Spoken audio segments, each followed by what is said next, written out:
ਅੱਜ फोर्टिस हस्पताल विखे मोहाली स्थित फोर्टिस ब्लूम IVF सेंटर के विभाग की मुखी डॉक्टर पूजा मेहता ने प्रेस कॉन्फ्रेंस की, जिस मौके उन्होंने पत्रकारों नाल गलबात करते हुए कहा कि बांसपन के इलाज लई होंद विच आईयां नवीं तकनीकां ਅਤੇ ਪ੍ਰਕਿਰਿਆਵਾਂ ਦੇ ਵਿਕਾਸ ਨਾਲ ਜਿੱਥੇ ਔਲਾਦ ਲਈ ਤਰਸ ਰਹੇ ਜੋੜਿਆਂ ਲਈ ਨਵੀਆਂ ਸੰਭਾਵਨਾਵਾਂ ਪੈਦਾ ਹੋਈਆਂ ਹਨ, ਉੱਥੇ ਹੀ ਡਾਕਟਰੀ ਪੇਸ਼ੇ ਨਾਲ ਜੁੜੇ ਅਤੇ ਆਮ ਲੋਕਾਂ ਦੀਆਂ ਨਵੀਆਂ ਧਾਰਨਾਵਾਂ ਤੇ ਚਿੰਤਾਵਾਂ ਵਿੱਚ ਵੀ ਵਾਧਾ ਹੋਇਆ ਹੈ। उन्होंने कहा कि पिछले IVF चक्कर की पूरी जानकारी एकत्र करके ही अगला IVF सफलता नाल नेपरे चाढ़िया जा सकता है।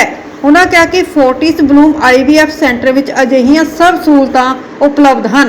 इस मौके मौजूद डॉक्टर शिवानी गर्ग ने कहा कि IVF विधि नवी जिंदगी बनाने की एक सफल विधि है।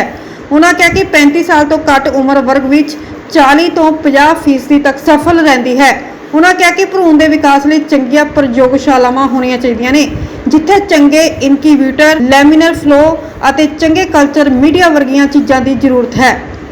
देखो, आज हम लुधियाना में यहाँ पे प्रेस कॉन्फ्रेंस कर रहे हैं। प्रेस कॉन्फ्रेंस का मेन कारण ये है कि IVF आज फर्स्ट ऑफ ऑल इनफर्टिलिटी का जो रेट है वो बढ़ता जा रहा है।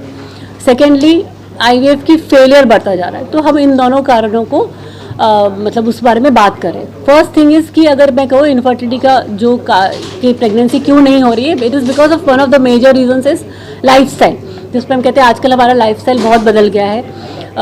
ड्रग्स, स्मोकिंग, अल्कोहल लेडी और मेल दोनों में प्रमाण बहुत बढ़ गया है।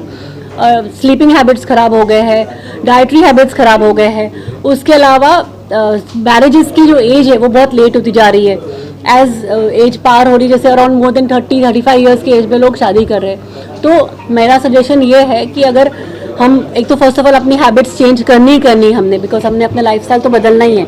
लेकिन उसके अलावा अगर सपोज हम मैरिज लेट कर रहे हैं या हम मैरिज कर रहे हैं लेकिन प्रेगनेंसी लेट प्लान कर रहे हैं, तो हमें अपने एंटी मुलेरियन हार्मोन के ब्लड टेस्ट होते हैं और एक अल्ट्रासाउंड होता है लेडी में और एक मेल में सीमेन टेस्ट होता है। ये करके अगर हम देख ले तो अगर सब कुछ ठीक है तो वी डोंट नीड टू, फिर हम थोड़ा वेट और कर सकते।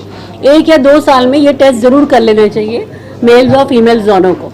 अब रही बात कि IVF फेल क्यों होता है, तो इसमें मैं स्टार्ट जैसे पहले भी मैंने कहा था कि IVF एक नया जीवन बनाने की प्रक्रिया है, तो डेफिनेटली इसका सक्सेस रेट लिमिटेड ही होगा। हाँ, लेकिन अगर सपोज प्रेगनेंसी नहीं हो रही है तो हमें 3-4 चीज़ों का मेन ध्यान रखना चाहिए। फर्स्ट इज़ कि प्रेगनेंसी के लिए एम्ब्रियो जिसको कहते हैं, जो एग और स्पर्म बन के जो एम्ब्रियो बनता है, वो एम्ब्रियो की क्वालिटी कैसी है वो बहुत इंपॉर्टेंट है। दूसरा होता है कि जो बच्चेदानी की लाइनिंग होती है जिसको कहते हैं एंडोमेट्रियम, वो किस तरह का है, जिसको कहते हैं ज़मीन, जिसमें हम जब बीज डालते हैं तो बीज और ज़मीन दोनों अच्छा होना बहुत ज़रूरी है। थर्ड इज़ द बॉडी, की भाई जो लेडी है उसमें thyroid, blood pressure, sugar, prolactin के ये सब हार्मोन्स के इम्बैलेंस, ये सब चीज़ें होंगे तो प्रेगनेंसी के सक्सेस रेट डाउन होगा। And fourth and one of the more important और जो सबसे ज़्यादा निगलेक्टेड है वो है लेबोरेटरी, कि एक लैब जो होता है IVF लैब होता है। IVF लैब में बहुत एडवांस टेक्निक्स होने बहुत ज़रूरी है। जिन टेक्निक्स में जिसमें IVF, ICSI, IMSI, PICSI, laser hatching, microfluidics, TESA, micro TESA, ये सब एडवांस टेक्निक्स है। मैं एम्ब्रियोस्कोप करके एक टेक्निक है जिसमें एम्ब्रियो की हर 2 मिनट का पिक्चर आता है कि वो किस तरह से क्लीवेज हो रहा है, किस तरह से डिवीजन हो रहा है, तो उससे हमें बेस्ट क्वालिटी का एम्ब्रियो मालूम पड़ता है। तो ये सब टेक्निक्स अब आ चुकी है।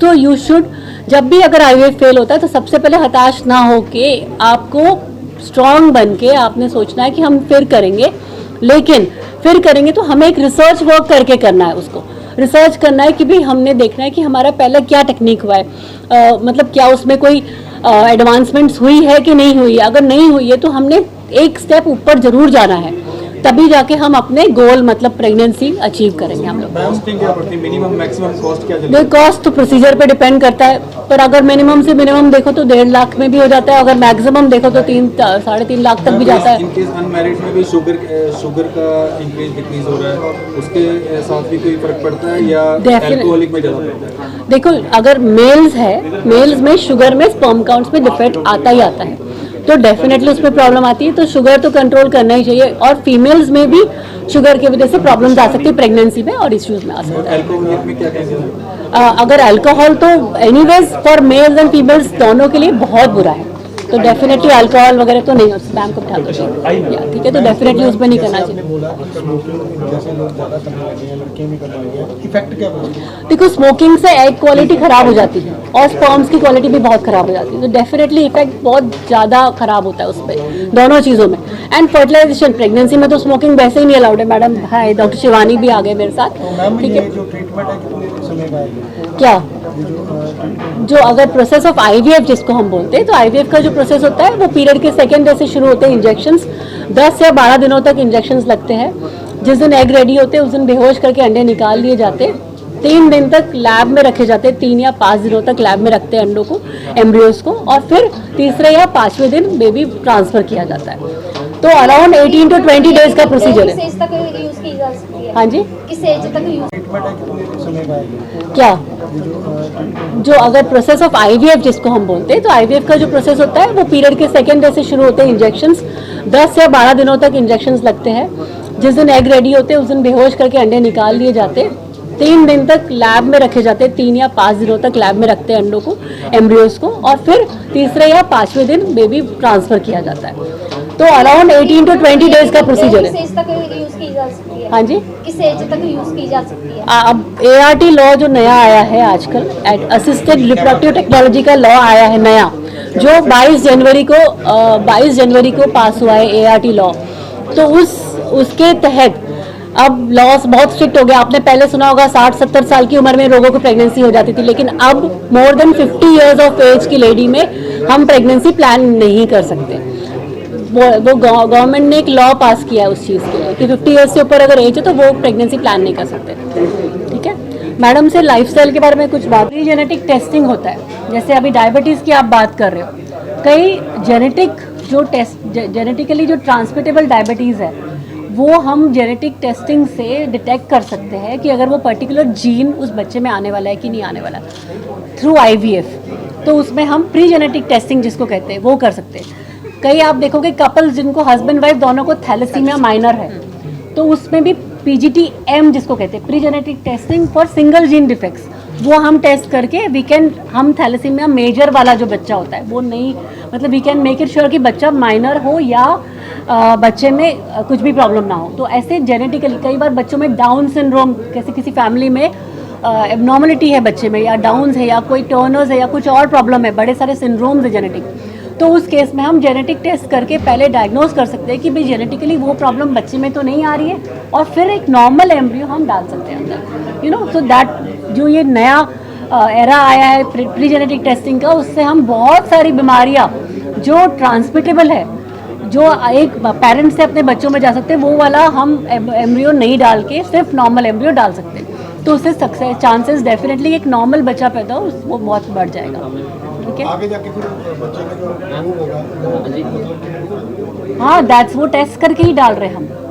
टेस्ट करके अगर हस्बैंड वाइफ में से किसी एक में जीन्स डायबिटीज़ का जीन्स है या थैलेसीमिया का जीन है, तो हम टेस्ट कर रहे हैं कि उसमें वो आए ना, जो नॉर्मल है वही डालें, यू नो। तो that is very big thing, जो बहुत बड़ा ब्रेक थ्रू है ये प्री जेनेटिक टेस्टिंग जिसको कहते हैं PGT। ये 3 तरह के होते हैं और वो बहुत अच्छा रहेगा वो कर सके तो, ठीक है, ओके।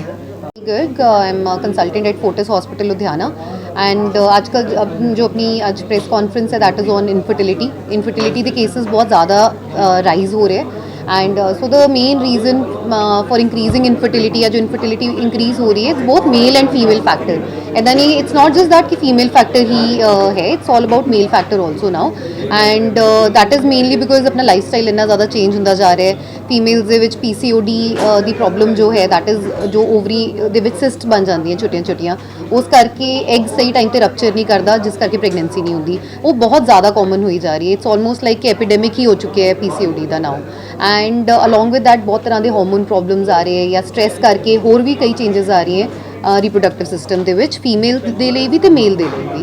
ਸਪਰਮ ਕਾਊਂਟਸ ਰਿਡਿਊਸ ਹੋ ਰਹੇ ਹੈ, ਸਪਰਮ ਦੀ ਜਿਹੜੀ ਮੋਰਫੋਲੋਜੀ ਹੈ ਦੇਖਣ ਵਿੱਚ ਜਿਹੜੇ ਸਪਰਮਸ ਹੈ ਉਹਨਾਂ ਦੀ ਸ਼ੇਪ ਠੀਕ ਨਹੀਂ, ਸੋ दैट इज़ बिकॉज या तो स्मोकिंग, एल्कोहल इनटेक, इस तरह की चीज़ा, या स्ट्रेस जो है दैट इज़ इंक्रीजिंग। एल्कोहल ਕਾਫੀ ਖਰਾਬ ਕਰਦੀ ਹੈ ਸਪਰਮ ਦੇ ਪੈਰਾਮੀਟਰਸ ਨੂੰ।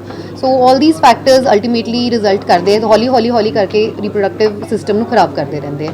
ਐਂਡ ਆਲਸੋ ਜਿਹੜੇ ਕਪਲਸ ਹੈ they have a tendency to delay the marriage and all these ਮਤਲਬ ਸੀਕ ਜਿਹੜੀ ਇਨਫਰਟੀਲਿਟੀ ਦੀ ਟ੍ਰੀਟਮੈਂਟ ਉਹ ਵੀ ਲੇਟ ਸ਼ੁਰੂ ਕਰਦੇ ਲੈਣੀ। ਸੋ ਉਹਦੇ ਕਰਕੇ ਵੀ ਜਿਹੜੀ ਹੈ ਏਜਿੰਗ ਫੈਕਟਰ ਵੀ ਹੈ ਉਹ ਵੀ ਇਫੈਕਟ ਕਰਦਾ ਹੈ ਆਲ ਥੀਸ ਰਿਪਰੋਡਕਟਿਵ ਪ੍ਰੋਬਲਮਸ ਜੋ ਹੈ ਉਹ ਵੱਧ ਰਹੀਆਂ ਬਿਕੋਜ਼ ਆਫ दैट ਮਤਲਬ ਫੀਮੇਲਸ ਵਿੱਚ ਵੀ ਹੈ ਮੇਲਸ ਵਿੱਚ ਵੀ ਹੈ। ਸੋ ਡਾਇਬੀਟੀਜ਼ ਵੀ ਹੌਲੀ ਕਰਕੇ ਐਗ ਦੀ ਕੁਆਲਿਟੀ ਵੀ ਡਿਕਰੀਜ਼ ਕਰਦੀ ਹੈ ਤੇ ਉਹਦਾ ਸਪਰਮ ਦੀ ਕੁਆਲਿਟੀ ਵੀ ਡਿਕਰੀਜ਼ ਕਰਦੀ ਹੈ। ਸੋ ਡਾਇਬੀਟੀਜ਼ ਤਾਂ ਅਸੀਂ ਜਦੋਂ ਅਸੀਂ ਬੇਸਿਕ ਬਲੱਡ ਟੈਸਟ ਕਰਾਉਂਦੇ ਹਾਂ ਸ਼ੁਰੂ ਵਿੱਚ ਇਨਫਰਟੀਲਿਟੀ ਦਾ ਜਦੋਂ ਵੀ ਆਪਾਂ ਟ੍ਰੀਟਮੈਂਟ ਸ਼ੁਰੂ ਕਰਦੇ ਹਾਂ ਅਸੀਂ ਬਲੱਡ ਸ਼ੂਗਰਸ ਚੈੱਕ ਕਰਦੇ ਹਾਂ। So that is the basic thing. ਜੇ ਬਲੱਡ ਸ਼ੂਗਰਸ ਥੋੜ੍ਹੀਆਂ ਜਿਹੀਆਂ ਵੀ ਰੇਜ਼ਡ ਹੈ ਸੋ ਉਹਨੂੰ ਟਰੀਟ ਕਰਕੇ ਠੀਕ ਕਰਕੇ ਫਿਰ ਫਰਦਰ ਆਪਾਂ ਇਨਫਰਟੀਲਿਟੀ ਦੀ ਟ੍ਰੀਟਮੈਂਟ ਸ਼ੁਰੂ ਕਰਦੇ ਹਾਂ। ਬਿਕਾਜ਼ ਜੇ ਸ਼ੂਗਰ ਨਾ ਕੰਟਰੋਲ ਹੋਵੇ ਇਨਫਰਟੀਲਿਟੀ ਦੀ ਟ੍ਰੀਟਮੈਂਟ ਵੀ ਇਫੈਕਟ ਹੁੰਦੀ ਹੈ। ਪ੍ਰੈਗਨੈਂਸੀ ਜੇ ਹੋ ਵੀ ਜਾਏ ਪ੍ਰੈਗਨੈਂਸੀ ਦੇ ਦੌਰਾਨ ਵੀ ਡਾਇਬੀਟੀਜ਼ ਜੋ ਅਨਕੰਟਰੋਲ ਰਵੇ ਤਾਂ ਬੇਬੀ ਨੂੰ ਵੀ ਇਫੈਕਟ ਆ ਸਕਦਾ ਮਦਰ ਤੇ ਤਾਂ ਇਫੈਕਟ ਆਉਂਦਾ ਹੀ ਹੈ। So diabetes that is again because ਆਪਣੀ ਡਾਈਟ ਚੇਂਜਸ ਇੰਨੀਆਂ ਜ਼ਿਆਦਾ ਆ ਚੁੱਕੀਆਂ ਜੋ ਵੀ ਹੈ ਸਾਰਾ ਕੁਝ ਕਰਕੇ diabetes is also on a rise ਵੱਧ ਰਿਹਾ। ਤੁਸੀਂ ਕੀ ਮੰਨਦੇ ਹੋ ਕਿ ਮਤਲਬ ਫੂਡ ਜਿਹੜਾ ਅੱਜ ਕੱਲ੍ਹ ਚੱਲ ਰਿਹਾ ਹੈ ਹਾਂਜੀ। ਇਹ ਲੱਗ ਰਿਹਾ ਤੁਹਾਨੂੰ ਕਿ ਵੀ ਇਹਦੇ ਵਿੱਚ ਹੀ ਫੂਡ ਡੈਫੀਨੇਟਲੀ ਜੀ ਬਿਕਾਜ਼ ਅੱਜ ਕੱਲ੍ਹ ਪ੍ਰੋਸੈਸਡ ਫੂਡ ਆਣਾ ਜਾਂ ਜਿਹੜਾ ਪੈਕੇਜਡ ਫੂਡ ਖਾਂਦੇ ਉਸ ਵਿੱਚ ਹੁੰਦੇ ਹੀ ਰਿਫਾਈਨਡ ਸ਼ੂਗਰਸ ਹੈ। ਠੀਕ ਹੈ। ਸੋ ਜਿੰਨਾ ਰਿਫਾਈਨਡ ਸ਼ੂਗਰ ਹੋਏਗਾ ਡਾਈਟ ਵਿੱਚ ਉਨੀ ਜ਼ਿਆਦਾ ਡਾਇਬੀਟੀਜ਼ ਦੀ ਪਰਸੈਂਟੇਜ ਵੀ ਵਧੇਗੀ। ਪਲੱਸ ਜੈਨੇਟਿਕਸ ਤਾਂ ਆਪਣਾ ਰੋਲ ਪਲੇ ਕਰਦੀ ਹੈ। ਜੈਨੇਟਿਕਸ ਇੱਕ ਮਦਰ ਫਾਦਰ ਤੋਂ ਐਕਵਾਇਰ ਜਿਹੜਾ ਹੁੰਦਾ ਹੈ ਉਹ ਤਾਂ ਚੱਲਦਾ ਹੀ ਹੈ। ਪਲੱਸ ਜੋ ਆਪਣੀ ਹੈ ਖਾਣ ਪੀਣ ਦਾ ਸਟਾਈਲ ਹੈ ਬਾਹਰ ਦਾ ਖਾਣਾ ਜ਼ਿਆਦਾ ਖਾਣਾ ਜੰਕ ਫੂਡ ਜ਼ਿਆਦਾ ਖਾਣਾ ਉਹਦੇ ਨਾਲ and lack of physical activity ਜਿਹੜਾ ਬੈਠ ਕੇ ਕੰਮ ਕਰਨਾ ਸਿਡੈਂਟਰੀ ਲਾਈਫ ਸਟਾਈਲ ਹੋ ਗਿਆ ਸਾਰਿਆਂ ਦਾ ਅੱਜ ਕੱਲ੍ਹ। ਸੋ ਲੈਕ ਆਫ ਫਿਜ਼ੀਕਲ ਐਕਟੀਵਿਟੀ ਨਾਲ ਵੀ ਡਾਇਬੀਟੀਜ਼ ਦਾ ਇਨਸੀਡੈਂਸ ਵੱਧ ਗਿਆ। एक मैं